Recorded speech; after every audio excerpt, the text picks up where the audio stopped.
Hello, and welcome to this week's Campus News Update. I'm Colleen McCormick. And I'm Courtney Gear. On this week's news update, some tax tips that could help mean more money back for students and a checkup on the men's and women's Hawks basketball teams. Topping our news this week, one QU Hawks soccer player has received amazing news that will allow him to continue on with his athletic career. Jake Bond, a QU senior and business management major, was offered a contract to play professionally in the Premier Development League in Seattle, Washington. The program is the third level of the professional soccer programs, followed by the USL Pro and the MLS. A former QU player already on the team recommended Bond, and after trying out, he was offered a contract. Bond will return back to Seattle in early April. I don't know, hopefully I stand out among the rest and just, toward like the soccer guys, it gives them something to shoot forward to because, I know a lot of the players on the team are just as good, they can play at another level, they think that might give them another boost, that they can, reach the next level and, continue playing at the college.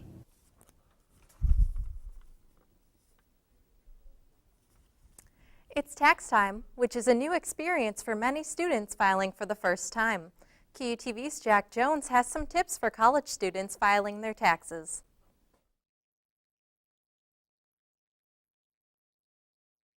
Beginning of the year means it's tax season once again. Many students may be inexperienced when it comes to filing taxes, and they are not sure where to begin. Students need to make sure they have all the proper paperwork before they attempt to file their taxes. Students should acquire W-2 forms from each job that they have worked throughout the previous year. Here's one student's advice on filing taxes. If you haven't done your taxes before by yourself, you definitely need at least a little bit of guidance, and you definitely need to know that there are tons of online programs out there to help you. Another aspect students may not be aware of is the American Opportunity Credit. This is a tax credit for students worth up to $2,500, with $1,000 of that being refundable. This credit works with qualified education expenses such as tuition, books, and other required fees. For a student to be eligible, the American Opportunity Tax Credit, a student must be enrolled in a program leading toward a degree, certificate, or other recognized post-secondary educational credential. The student also must not have completed the first 4 years of the post-secondary education as of the beginning of the taxable year and has not been convicted of a felony drug offense. So even if you had no tax liability, you can still get $1,000 back. So that means that somebody who didn't work, had no income, has no reason to file a tax return, can file just for the American Opportunity Credit and walk away with this $1,000. If students feel they need help filing their taxes, they can contact companies like H&R Block or visit www.irs.gov for advice on filing. Anyone who plans to file their taxes needs to have them submitted by April 15th. For QUTV, I'm Jack Jones. Students that are passionate about service have a new opportunity to work together as a group for the good of our community. Alpha Phi Omega is the nation's largest service fraternity. This co-ed organization is joining our campus community this semester. Their principles of leadership, friendship, and service guide all of their activities. Senior transfer student Lindy Mays was a member of this organization at her previous school. I think another fond memory that I had was doing the animal shelter. I went with a group of boys every time. It was just fun to be able to get the dogs out and play with them because I missed mine that were at home. If you missed last week's informational meeting, you can still join by speaking to Calvin Johnson, the Director of Leadership and Multicultural Activities. A formal meeting is in the works for all those who are interested. Whether it is to get your service learning hours, to travel, or simply to have fun and give back, many students choose to attend the mission trips sponsored by campus ministry. But who does all of the work to plan for these mission trips? Senior Julie Holdner has spent countless hours since the summer to plan all of the mission trips. Her main priorities are to find locations for students to travel, faculty members to provide the service learning reflections and orientations, and find service sites and nail down every detail of each and every trip. It may be a lot of work, but Holdner says she loves every part of this job. I love adventures. I love life when it's fast-paced, when I'm going and I'm going and I'm going. And these mission trips are an opportunity for me, like I said, to get to do this and be paid for it. So for me, it just satisfies two passions that I have with traveling and service. Over 75 students and faculty members will be traveling to 3 different service sites over spring break. Holdener is excited to get to give back to these communities while bonding with her peer students. A popular department store is now closing in 39 different locations. One of those locations is Quincy. Penny's has been a part of the Quincy community for nearly 100 years. It opened in 1922 and moved from its original downtown location to the mall in 1982. A JCPenney spokesperson says the company is closing its underperforming stores. The Quincy store employs about 50 people, many of which will have opportunities at area Penny stores, including Hannibal and Macomb. When we come back, we will have a check of our forecast. It looks like we are in for more of a winter roller coaster, but QUTV's Allison Malone has all of the details when we come back, plus a car thief who sang himself into custody in this week's Hawkward segment. All that and more, stay with us. Quincy University has wonderful faculty that are dedicated to their students. You're going to have small class sizes. The faculty take the time to get to know you. If you're having trouble in your classes, we make the time to help you out so that you can succeed. We work with the students to find the right program for them. We help them to look for jobs when they're a senior and they're looking for jobs and wanting to go on and get employed. And so at this school, you're going to find faculty and staff that are really dedicated to helping you succeed.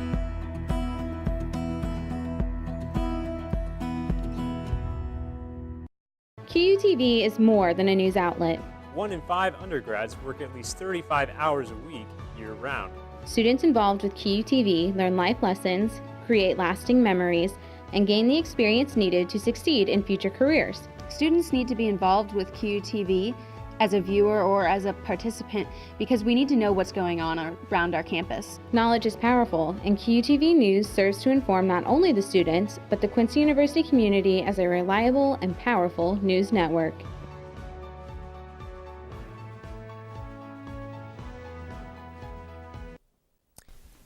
Welcome back. It's a snowy end to February. And it looks like our winter roller coaster won't let up anytime soon. QUTV's Allison Malone has the latest in weather. Allison? Thanks, Courtney. I'm here with your weekly forecast. On Friday, the 27th, it's going to be 14 degrees, sunny skies, and then we're going to move to Saturday. It's going to be a slight shower of snow, and we're going to be on 30 degrees. And then from there, on Sunday, it's not February 29th, it's actually March 1st. And we're going to be having some snowfall, 34 degrees. And then on Monday, we're going to start on the 2nd. It's going to be cloudy, 36 degrees. And then on Tuesday, it's going to be 37 degrees. Now, it's not going to be fully snow. It's going to be freezing rain. So it's actually going to be rain that day. And then on Wednesday, it's going to be 27 degrees, cloudy, and then we're also going to have a men's volleyball game, so make sure you guys go out to that. And then on Thursday, it's going to be 28 degrees with partly cloudy skies, ending the week off with not so winter weather. And then it's also going to be another men's volleyball game that day. So thank you. This is your weekly forecast. Back to you guys and Colleen. Thanks, Allison. SGA will be hosting a free movie event on Friday, February 27th for QU students. A theater room in the Hannibal will be rented out to host the movie Kingsman: The Secret Service. There will be a bus to transport students to and from the event that will leave the cul-de-sac by the cafeteria at 8:30 p.m. Make sure to sign up for the event at the SGA office in Francis Room 132 or email sga@quincy.edu. When we come back, we will have the latest weird stories from around the web. And all the latest in QU athletics, including an update on how the QU Hawks basketball teams are doing. That and more when we come back. It isn't a building. It isn't an arena or field. It isn't a classroom. It's a friendship. It's the bonds you form. It's an opportunity. It's the experience. It's a Q thing. Schedule your visit today. Join me, Coach Marty Bell, head basketball coach of the Quincy University Hawks, live from Chicks on the River every Monday night at 6:30 p.m. or on ESPN 1440 for the Coach Marty Bell Show. Hear from our coaches and players as Ben and I recap the previous games and preview our upcoming opponents. Grab your friends and family and come out to Chicks on the River for a great meal and meet the Hawks. QU men's basketball, Chicks on the River, and ESPN 1440, a winning combination. And as always, it truly is. Welcome back. Up next, we have all the latest in QU athletics. QU TV's Andrew McCulloch is here with the latest in Hawks sports. Andrew? Thanks, Colleen. We'd like to congratulate soccer player Jake Bond on signing his professional deal with the Premier Developmental League in Seattle, and we will be tracking his success as he continues that journey. But for now, let's get back to the hardwood.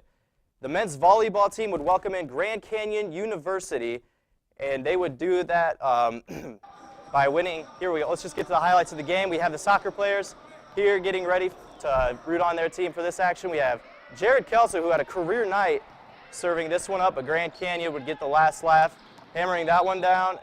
QU, ever resilient as they are, would come back. Thane Fanfulik would set up Jack Gamachi, who does his best impression of Thor, hammering that one down. And the QU Hawks men's volleyball team would win by a final of 3-2, advancing to 8-6 on the season.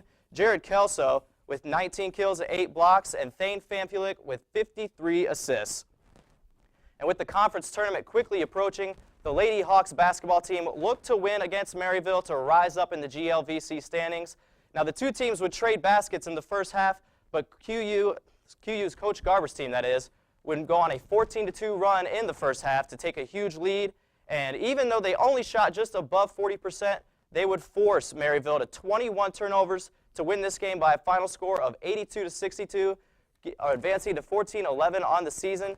Kara Gerbis with 24 points and 4 rebounds, and Aaron Menemeyer would add 17 points and 8 rebounds for the Hawks as well.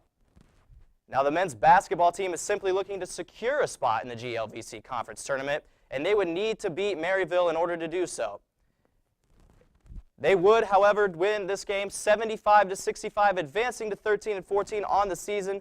Dalton Hoover scored a high for the Hawks with 16 points, also getting 6 rebounds and 2 blocks. Trey Pemberton would score 17 points and 4 rebounds for Maryville in a losing effort. So we have 3 wins for the Hawks, a consistent effort all around, and you can tune in here every week where we consistently give you the best sports coverage. For QU TV Sports, I'm Andrew McCulloch. Let's send it back to Courtney in the news desk. Thanks, Andrew.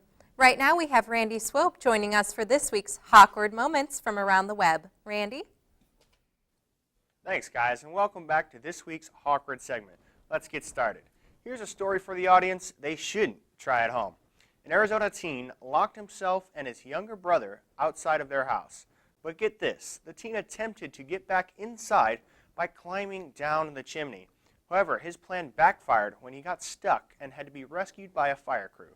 The fire crew used a rope to hoist the young man, but don't worry, he got rescued and without any injuries, but he got a lot of soot all over him.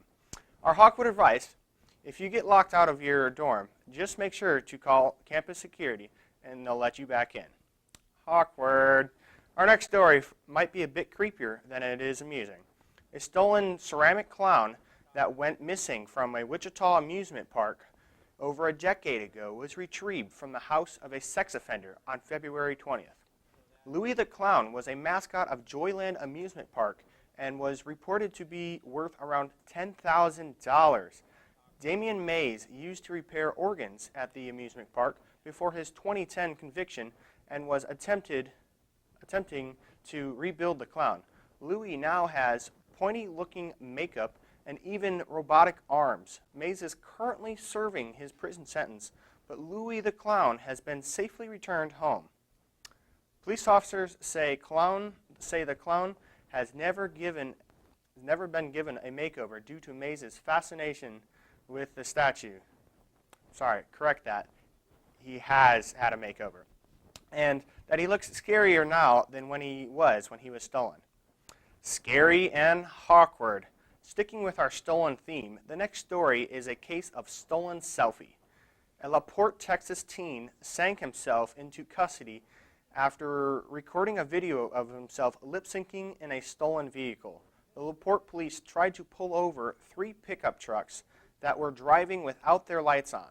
When police attempted to pull them over, 2 of the drivers fled. Authorities located one of the trucks after it was abandoned and found Kenneth Davis's video of him singing along to the popular Drake rap song, How About Now. It linked Davis to the car theft. Davis is currently being held on a $12,000 bond. We are asking Davis, how about now? You think twice before recording yourself again. Awkward. And that's all we have for you today on Awkward. And make sure to tune in next week for more weird and hilarious videos from around the web. I'm Randy Swope, and I'm sending it back to the news desk. Thanks, Randy. Andrew, I know you're a Chicago Bulls fan, and we have a lot of Bulls fans on campus. What do you make of Derrick Rose's latest injury? It's devastating. This is the 3rd consecutive year that Derrick Rose has an injury. He tore his ACL a few years ago, and then last year he tore his meniscus, and again this year he tore his right medial meniscus, and the team they're used to playing without him, so if there's a bright spot to that is that they will remain resilient as a team and they'll fight for him, and there's a small chance he could make it back for the playoffs, but all in all, as a Bulls fan, it's pretty depressing. Absolutely. That's it for us this week. Remember, as always, to tune in online on Facebook or on Channel 97 on campus for more news anytime. For the entire QUTV team, I'm Colleen McCormick. And I'm Courtney Gear.